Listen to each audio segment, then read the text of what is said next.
Hello everybody, this is DizzzyDragon and welcome back to Pokemon LeafGreen Episode 4! Yes, definitely 4. And I know it's been a while since the last episode, I'm sorry about that, but we're about to hit a really exciting part and I finally figured out how awesome to awesomely record, I think. So all the kind of crappy quality on the last episodes has finally been cut out, so that's awesome.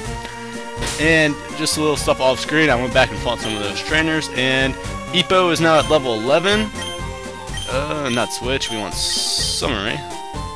And he learned, I think, Karate Chop. Yeah, Karate Chop.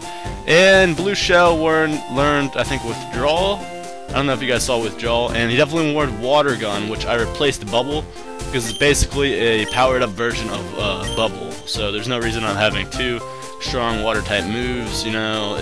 I like to mix it up a little bit. Anyway, but we got an exciting episode today, though, so we're going to get cracking here, because we're going to one of my favorite places in the game. All the places in the game are really my favorite, because they all remind me of the show. It is Pewter City. Yes, I already knew the name of it. I'm psychic. Pewter City is pretty fun, and do you know what's the best part about Pewter City? The very, very, very best part about Pewter City? And we can come up here, and we can buy, wait for it, Repels! Repels are awesome, because oh, yes, we can buy Repels. But I apparently bought some Repels off screen, and I forgot that I did so. So, we don't want to spend any more money. We're already kind of low on money. I mean, it was pretty sad to say. I've never actually ran low on money before in a Pokemon game, but I don't know, I guess it's the LP curse. And I don't really use Repels, whenever I'm not, like, playing. Check out the museum. No. Really? Oh god, this guy's gonna take us there. Dang, I hate people who do this. But I don't use Repels whenever I play through normally. I'm just doing it now, so we can skip some of those random encounters and make the recording a little smoother.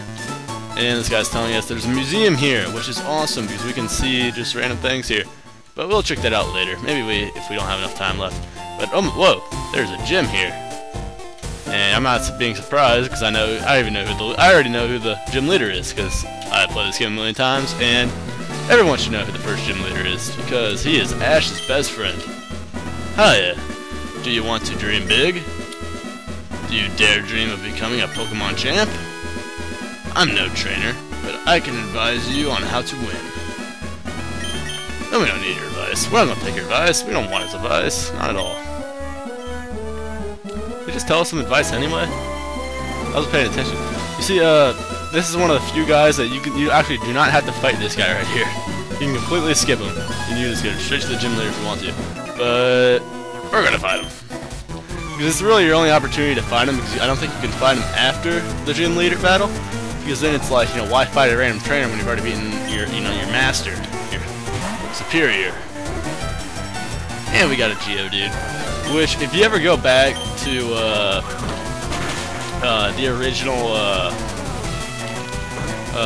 games like Red and Blue, and you look at Geodude, I know a lot of the sprites were ugly, but the Geodude sprite was just god awful. Like, it looked like it had, like, pardon my language, but it had an ass for a head. Like, go back and look at it. It was one of the ugliest sprites I've ever seen. And we got Sandshrew. Well, yes, we do. Because ground is weak to water. And I think fighting might be weak to ground, but I'm not really sure. I'm not really sure what fighting is weak to. I know it's weak to psychic. I know this is our first gym battle, and it is going to go pretty smoothly because our only two Pokemon that we have right now, Blue Shell and Hippo, fighting in water. This is a rock-type gym, in case I forgot to mention. Rock is weak to both fighting and water, so we're going to fly through this. And we got Brock right here. So you're here, I'm Brock. I'm Pewter City's gym leader. My rock-hard abs, willpower, is evident even in my Pokemon. My Pokemon are all rock-hard abs, and I have true grit and determination. That's right, my Pokemon are all rock-type abs. Fwahaha. I love the fwahaha, not just ha-ha-ha. Fwahaha. You're going to challenge me knowing that you're going to lose. Whenever I read a line, and I always, like, just for some reason in my mind, I always just put a period right after the top line, so that's why I pause. That's the trainer's honor. That compels you to challenge me. Fine then. Show me your best. Show me your moves. If you know what that's from, then you're awesome.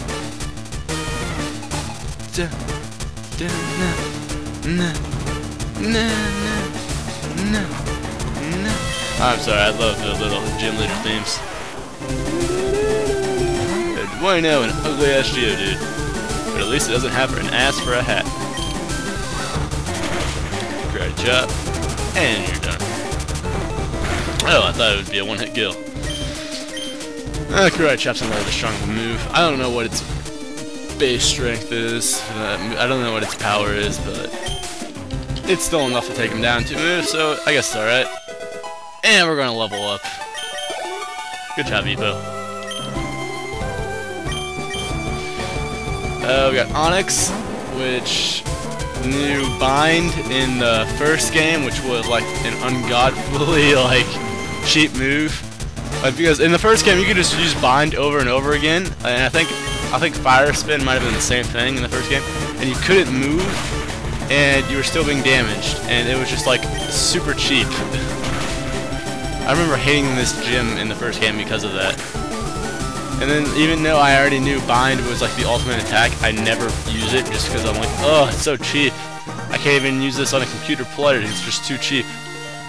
Man, it's really boring to sit through. As proof of your victory, I confer on you this official Pokemon Gym League Boulder Badge. Dizzy received the Boulder Badge from Brock. I think I might have skipped a line there. Also, as you guys may know, I paraphrase a lot of these lines. If you really want to hear what they say word for word, you got to slow it down because I think I can read too fast and then I just end up making up my own words.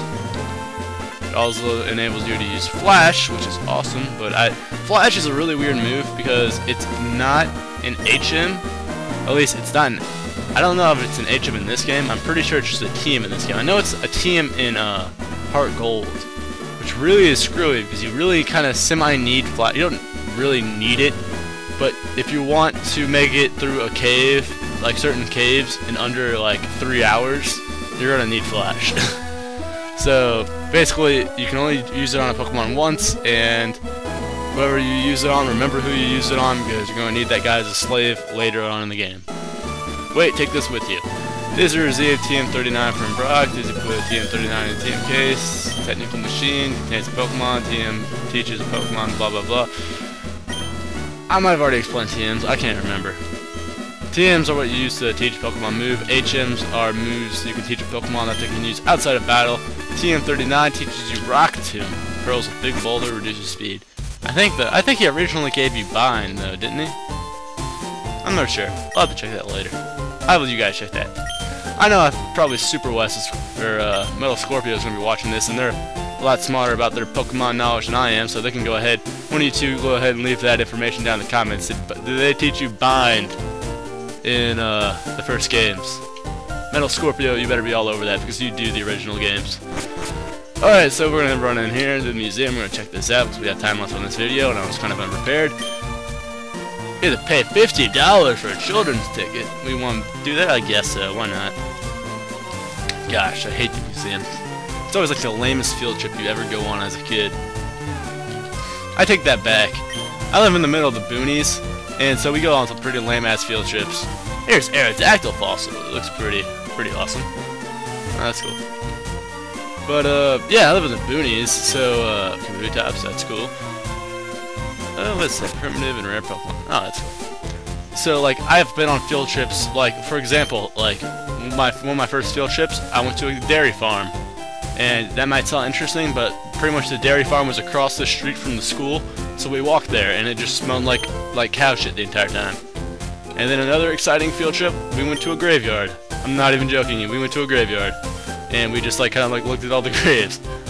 I actually didn't go to that one. I actually, like, skipped school that day. I'm like, I'm not going to that. That is just a depressing field trip.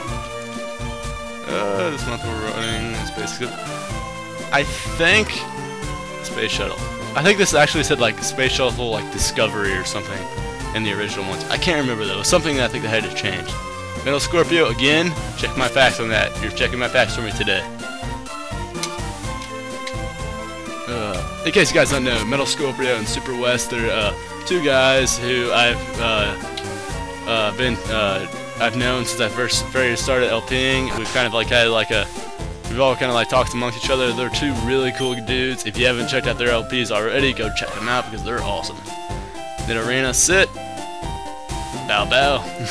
Next use horn drill. Brah! Take out the death's face. That's what the death is. Our Pokemon's an outsider, so it's finicky and hard to handle. An outsider is a Pokemon that you get in a trade. It grows fast, but it may ignore an unskilled trainer in battle. Basically, that's why it says, that's what's stopping a person from just trading their like level 80 Mewtwo over to like a freshly started file, is because that Mewtwo won't obey him. Because, like for example, I think I can now have level 20 traded Pokemon obey me now that I have the Boulder badge. And you know, you get like, it goes up 10 levels with each badge. It might be higher than level 20, I'm not sure. Anyway, we're leaving Pewter City already. I know, it's sad, but we're gonna get the hell out of here. Oh, what's this guy got for us? Oh, Dizzy. I'm glad I caught up to you. Here's a parcel from Professor... Professor Oak's aides are giving us something. He gave us running shoes. How awesome. Oh my gosh, I can't believe I was so unexcited for the running shoes. The running shoes, in case you guys don't know, is the most awesome feature ever added to any Pokemon game, because instead of moving 2 miles an hour, you can now actually slightly move faster across the screen, and that is amazing. Because it is like, whenever you're too lazy to get out your bike and you just want to like, you know, like fly through, use the running shoes. And I'm not going to read this because it tells you how to wear shoes.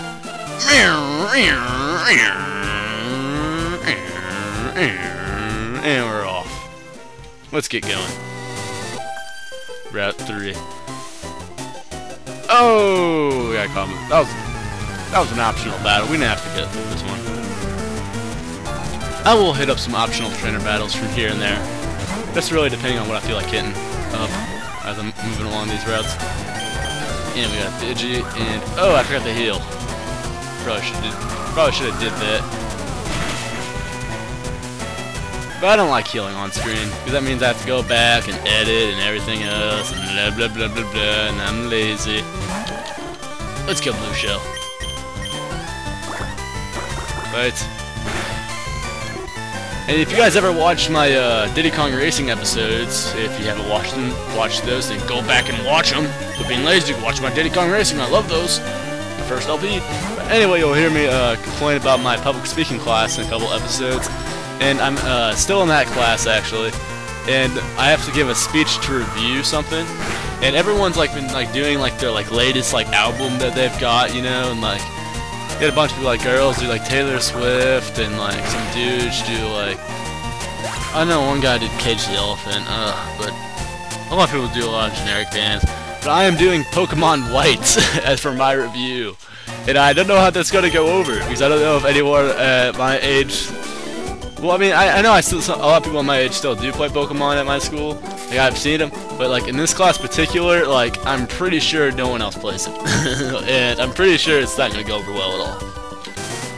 But oh well, it's gonna be fun. I have a bunch of facts about Pokemon that I'm gonna shout out them, and they're not gonna understand it at all. But I'm going to do it anyway because Pokemon is awesome. All right, everyone, I am back. I'm sorry about the little interruption, but I just realized that it is 8:30 and I have to be somewhere at 8:45, and I have extremely wasted my time. I mean, not wasted my time, because recording this is not a waste of time. At least I try to think so, as not as a waste of time. But anyway, I have to get going because I'm already late, and my astronomy grade really depends on where I am somewhere right now. So until next time, guys, take it easy. Peace.